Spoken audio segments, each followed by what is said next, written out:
taken down in 1860.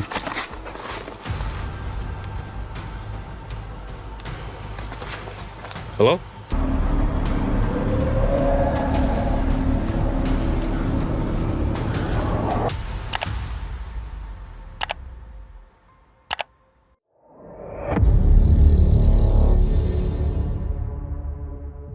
Encounters in the great outdoors are defined by their isolation and the unsettling feeling of being tracked. Whether it's a solo camper being watched by silent figures on a cliffside, or an investigator physically shoved by an unseen force in a haunted prison, these moments push human intuition to its limit. When the line between safety and danger begins to blur, would you trust your gut and flee, or stay to find out the truth? This unsettling wilderness encounter is featured on the channel Moxley's Paranormal World, where the creator traveled to camp near the remains of St. Patrick's Chapel, a remote cliffside site dating back to the 8th century, and believed to hold ancient Viking burial grounds. This place dates back to the 8th century. We're going to do an overnight camp, do a haunted camp, paranormal camp. So this place has got a history of a pirate wreck, Vikings, there's stone graves carved into the bedrock here. This should be a good one, and I will see us when we're on the road. This footage was uploaded on August 25th, 2022. After establishing camp along the coastline, the investigator waited until darkness fell, before walking alone toward the ruins to begin what would soon turn into a disturbing experience in this isolated wilderness setting. The atmosphere quickly became uneasy while exploring the nearby graveyard, when a sudden loud crash echoed behind him. Was taken down in 1860. Hello? What the f*** was that? What was that?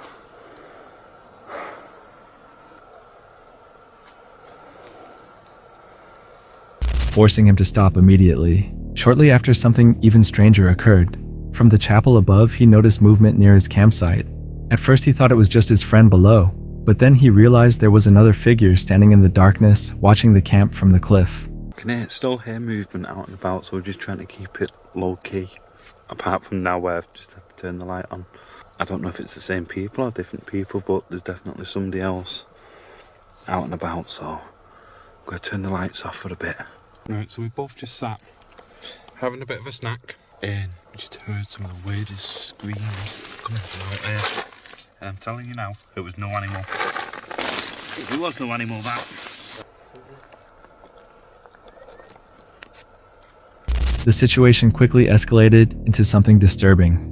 Later that night, eerie screams echoed across the cliffs, followed by the sight of someone using a flashlight from the ruins, intensifying the tension of the moment. As he hurried back down the path to check on his friend, he noticed several individuals moving silently along the narrow trail. They didn't speak, only standing still and watching as he passed. That noise could have been a bird, but birds don't flash torches. You know what I mean? So Bradley doesn't want to come back in here just yet. He wants to sit out there because there's 100% somebody else out there. Because I want to finish my crisps off and my water. So we'll see what happens. People I don't know. But I have said to Bradley now, I said what we'll do. Even though it's gone quiet now, we will stick together for the rest of the night. But look how steep this is. I could have sworn I heard somebody walking. But as you can see just up there, Bradley's sat up there.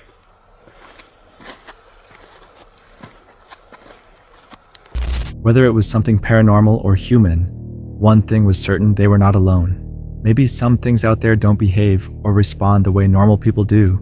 So if you found yourself in a disturbing wilderness encounter like this, would you stay or leave? Tate is someone who enjoys fishing and occasionally hunting as well. His videos have helped him build a large audience by showing people how to fish properly, taking on different challenges, and simply spending time outdoors. But in this particular video uploaded on June 18th, 2022 on the channel Fishing with Tate, something very different happened, something that left him uneasy and genuinely fearing for his life after encountering someone with very strange intentions. He returned to a remote wilderness fishing spot he had visited before, a place where something had already happened to him in the past.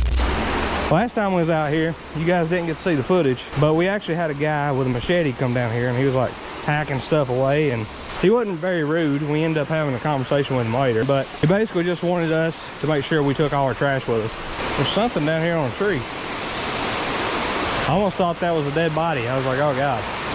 I know audio is terrible. It always is here, but you kind of have to take the good with the bad. Something caught his attention near a tree, causing him to pause for a moment. For a second, it looked like something much worse enough to make him react. He also mentioned the audio quality, acknowledging that it wasn't very good in that area, but it was something he had to work with. It didn't take long before the man with the machete showed up again, and this time he appeared even more agitated, at least based on Tate's description. At first they kept their distance, staying cautious and unsure, but eventually they moved slightly closer, trying to understand what was going on. We know our buddy come down through here, the guy that was wielding the machete that we talked about in the last video, I believe. Huh? No, I don't see you. Well, we're making our way to him. How's it going, buddy? Some more nice little holes down in here.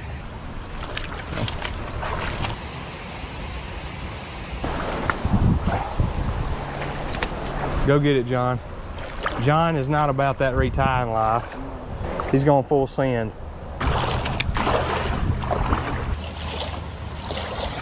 Buddy's 100% tweaking right now.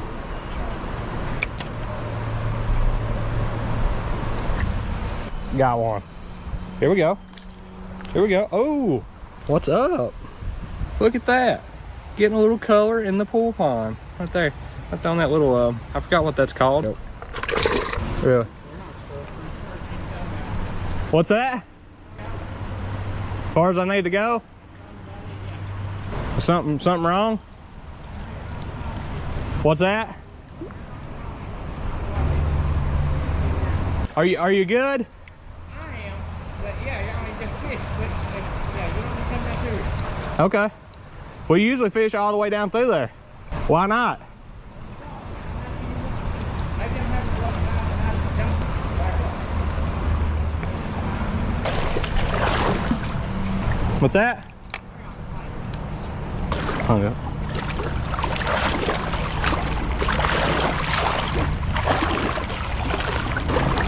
I'll show you what. Okay, sure.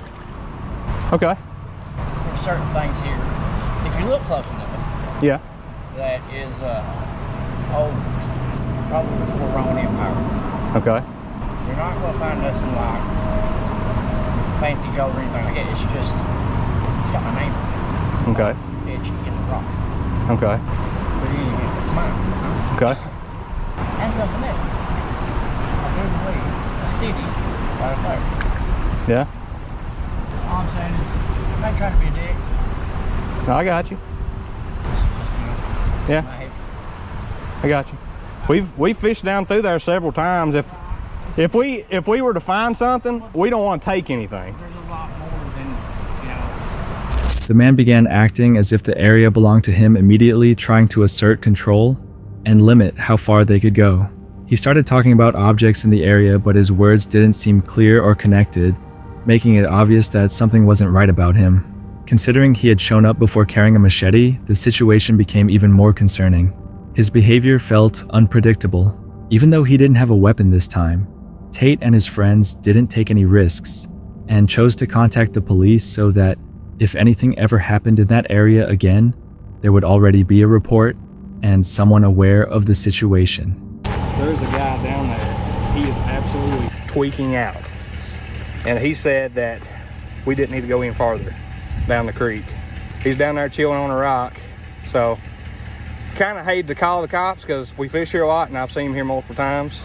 You guys call the cops, you know what I mean? So I don't know if you want to go down and check it out or if you just want to keep it in mind and maybe. If he's down there tweaking, I go down and take him to it. He's tweaking. All right, I'm gonna call from him. Okay, it's probably, he does have a machete that he wields a lot, so. He's called me down here before. Okay, I got you. All right, thank you. All right. I'm going Tate visits that creek often and would like to bring his child there one day to enjoy the same experience. But because of the uncertainty surrounding that man's behavior, he admitted he wouldn't feel safe doing that. And for good reason. Someone who speaks in a disconnected way and appears to hear things that aren't there clearly isn't in a stable state of mind. Add a weapon into a situation like that, and it quickly becomes dangerous. It doesn't take much for something like this to escalate, and in situations like this, it could easily turn into something much worse. That's why contacting the police was the right decision, making sure there's already awareness and a record if anything happens there again.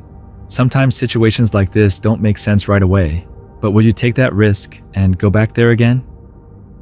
Deep within Washington's Sullivan Creek Wilderness, a group of researchers led by the channel Grassman 58 set up camp to look into unusual activity reported in the area. What took place over the next few nights left them questioning what was really moving through those woods. Up the main road, we want to go check out the Salmo Priest wilderness area. There was a nice overlook with a great view, until we eventually came to an area where we couldn't go any further because there was a tree blocking the main road.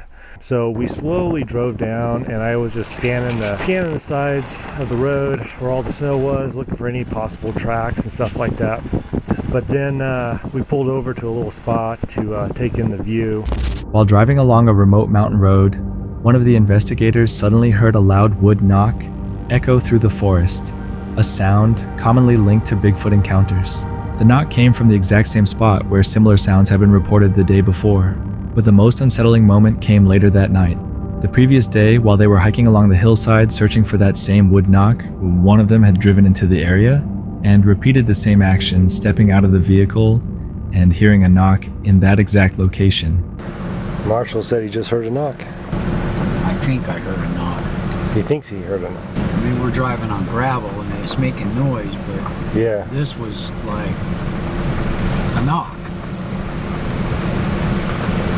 Now, the day before, while we were hiking the hillside looking for that wood knock, Aaron had driven up this area. He ended up getting out of his car, and he ended up hearing a wood knock in this exact same area. As everyone slept inside their tents, one camper suddenly woke after feeling something pressed directly against her thigh through the tent wall. She quickly woke her husband, convinced that something was standing just outside. When he rushed out to check, there was nothing there. And out. And I immediately turned more this way and just started saying, David, David, David, David. Trying to get him awake. Got him awake, and I'm like, something just basically stuck whatever on my thigh, pushed in and pushed back, came back out, and something's out there. I don't know what it is, but something's out there. Are you guys in there? I don't know. But that was very strange, and he popped out maybe 60 seconds. Because it took me a couple of Davids to actually get him awake. Other campers reported hearing light footsteps moving around their tents, too quiet to be a large animal, but clearly close by. I did unzip, and I kind of tried to see if I could see anything. Now, the soft footsteps you heard, do you know which way? Up in here. Everything was always this way for me so far. I haven't heard anything over there. It seemed like they were kind of just right up in this area. And just light.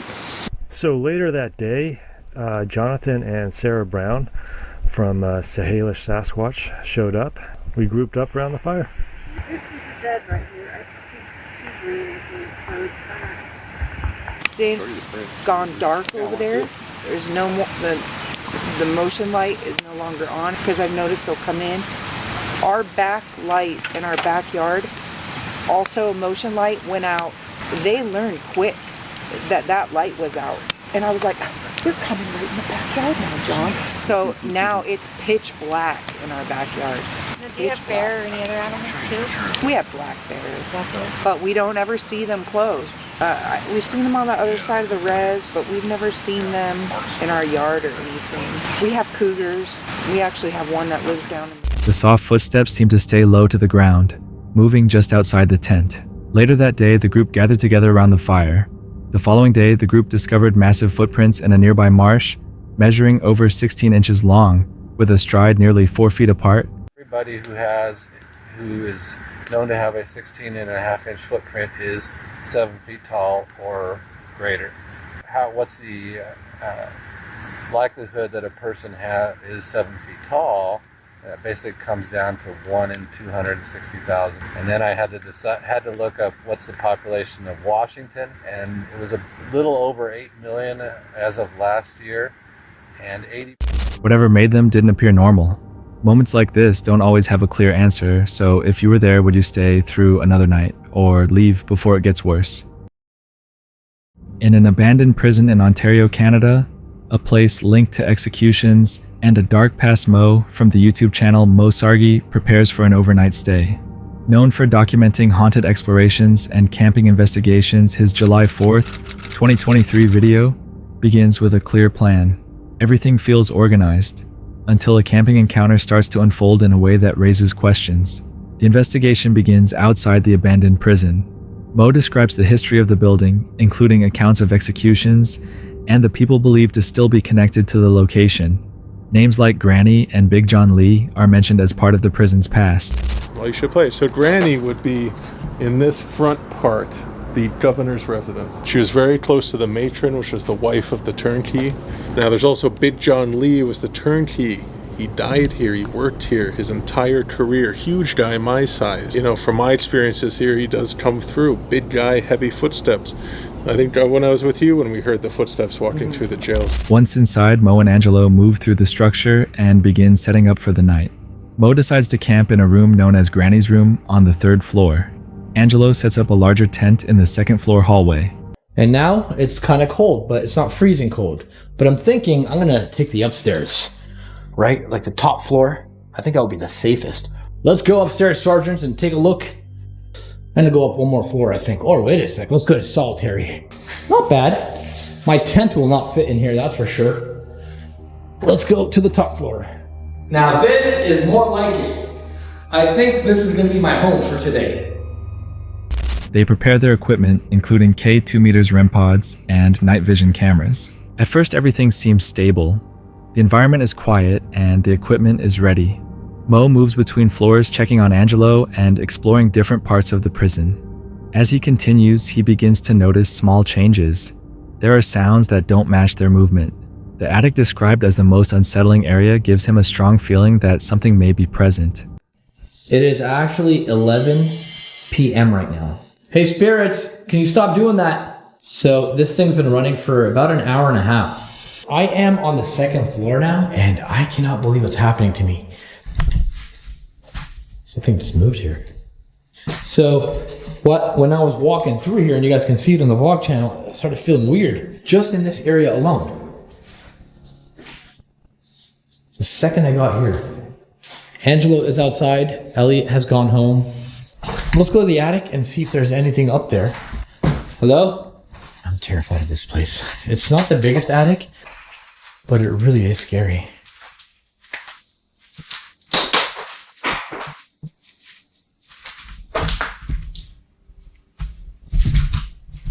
That came from in here. As time passes, the activity increases. The devices begin to react more often. Lights on the REM pod activate without a clear cause. The K2 meter spikes. They hear heavy footsteps moving through the building, even when they are standing still. Hey spirits, make my K2 go off. Do something. Oh, it feels very cold in this area in particular. And all of a sudden I got a couple blips on the EMF. REM pod was going crazy in your room. Really? Yeah.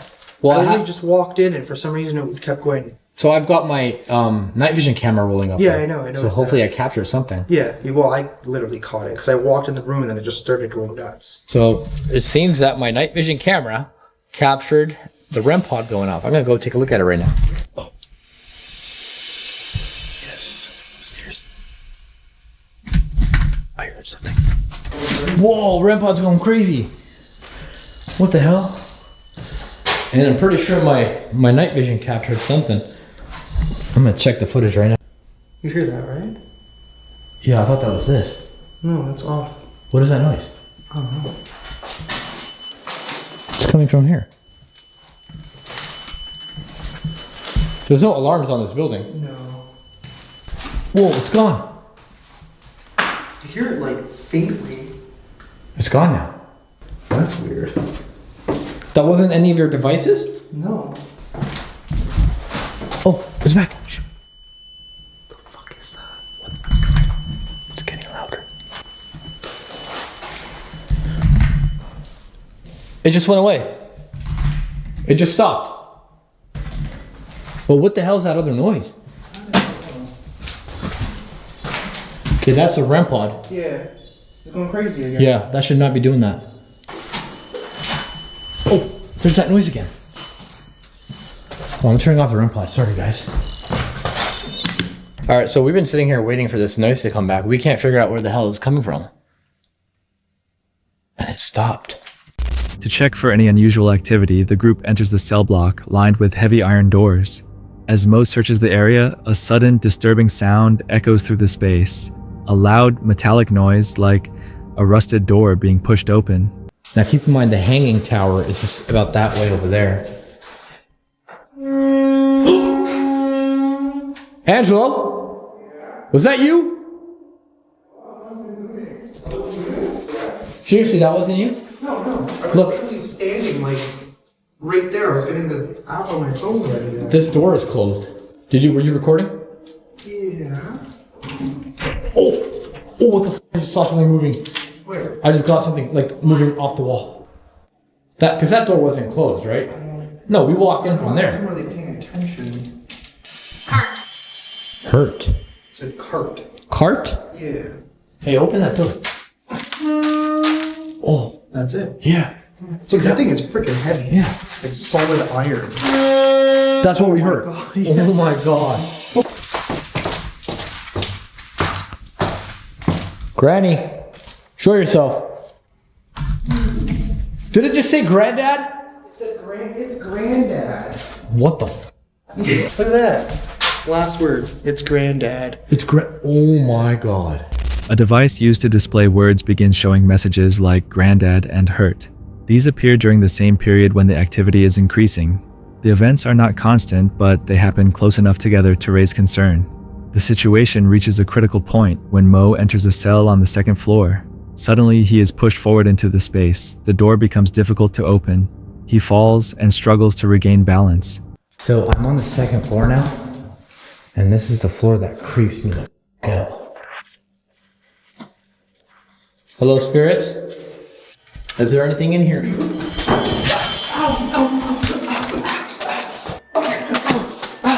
God damn it! What the f? Why is this closed? Yo! I just got pushed into a cell! Yo! I'm locked in, dude! Is there another way out? Angelo? My ankle. Whatever just did that messed up my ankle. Angelo? Bro, I can't get out, I'm locked in!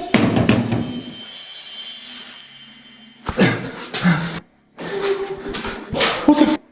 How'd you get in there? I went upstairs that came down. Okay, so you didn't hear the entire time, right? Yeah. Okay, because there was something like slamming down the basement where I am. On this thing it said satanic twice.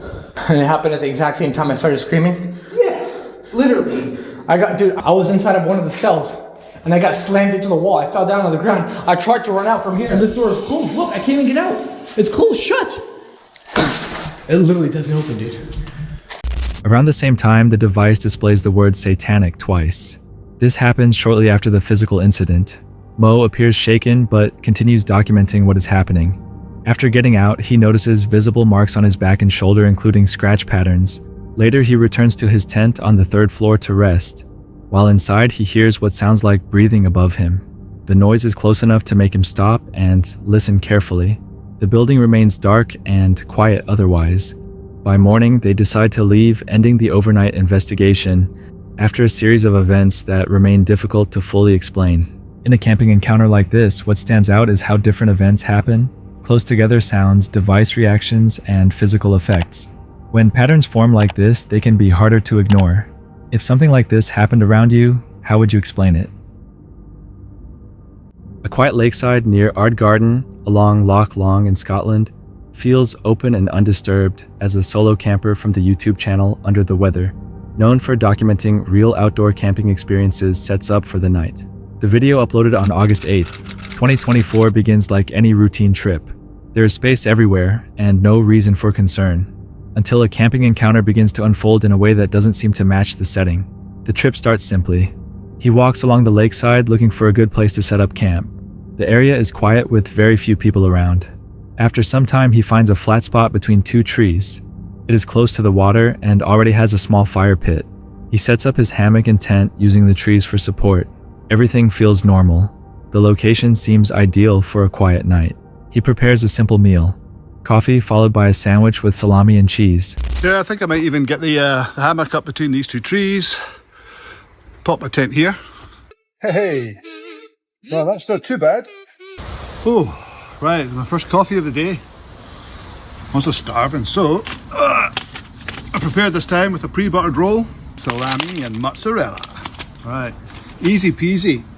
And then I think I'm gonna have I've got chicken curry tonight. Tomorrow, I'm gonna have a big, massive steak. I'll tell you what, I'm actually quite camouflaged with this hammock. That's the rain on now. Tell you what, it's quite peaceful. I think I might just have a little nap here. The weather begins to change slightly with the light rain starting to fall.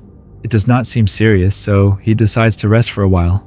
Not long after his rest is interrupted, a group of 5 men arrives.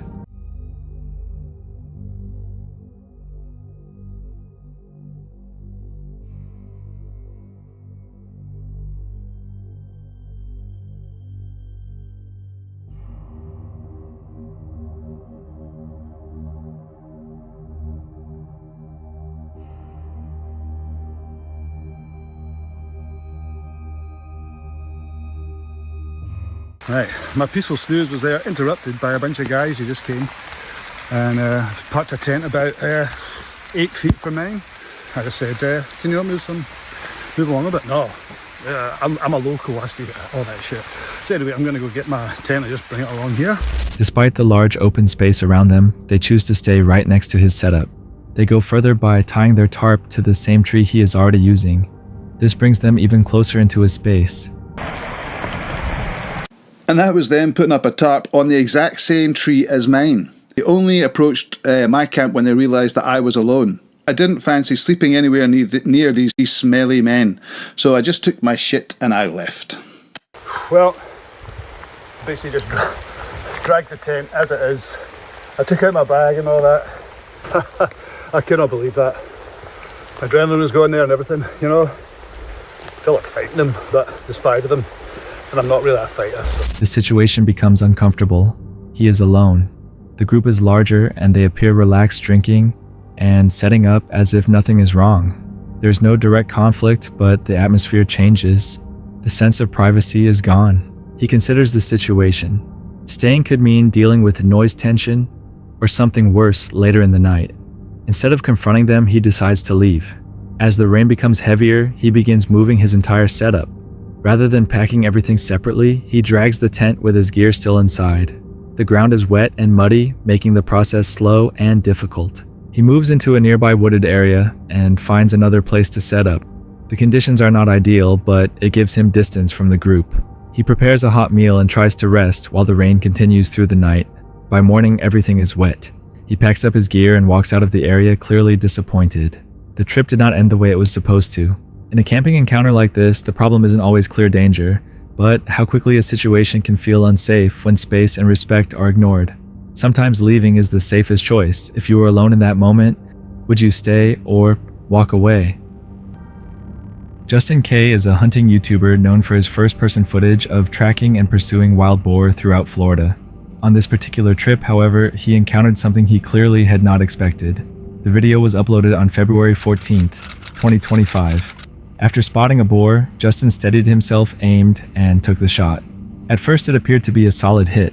Within seconds, the situation changed as the boar suddenly charged directly toward him.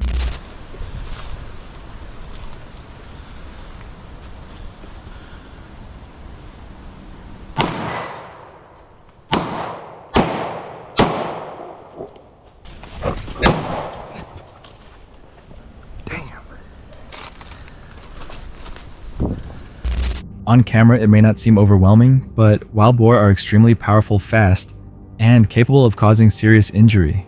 If one is not stopped quickly, the danger increases immediately. Justin stayed focused and fired again, successfully stopping the animal just in time. Moments like this show how quickly control can shift in the field. Sometimes a shot that looks clean does not end the threat right away. Do you think you would stay calm in that situation? A hunter climbed into his tree stand as evening settled over the forest. As the light faded, the woods became still, and then the sounds began. Hey guys, well, I'm about a mile from the gifting rock right now. It's starting to get dusk. It's about 35 degrees out, and I want you to listen to what I'm listening to out here. It's pretty crazy. I'm bow hunting for deer tonight. That's how we feed our family here. We don't buy beef. We harvest venison and we eat that. So, but anyway, I want you to hear this. I'm going to turn the camera around so you can hear a little better.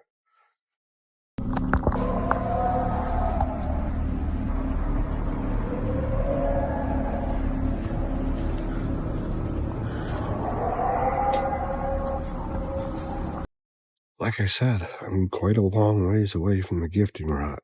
So why are we hearing that out here, a mile away? I'm going to try to ask the farmer that owns this property if he's ever heard this sound before. Anyhow, alright guys, stay safe out there. Hopefully I can get a deer yet tonight. It's the third time I've hunted here and haven't seen a deer yet. So maybe that's what it is. The noises were not like typical wildlife. They were deep, harsh, and unsettling, unlike anything he had heard before. Sitting high in the stand with his heart racing, he listened as the echoes carried through the trees, noticing that other animals seemed to avoid the area entirely. The video ends shortly after without revealing what caused the noise. Based on viewer reactions and comments, whatever was out there that night did not appear to match any familiar wildlife, and the fear captured in that moment felt real. Sometimes the forest goes quiet for a reason, and sometimes it doesn't. What do you think was making those sounds? That's it for tonight. Which moment creep? Drop it in the comments. Have your own story, share it with us, and stay tuned. The next one is even darker.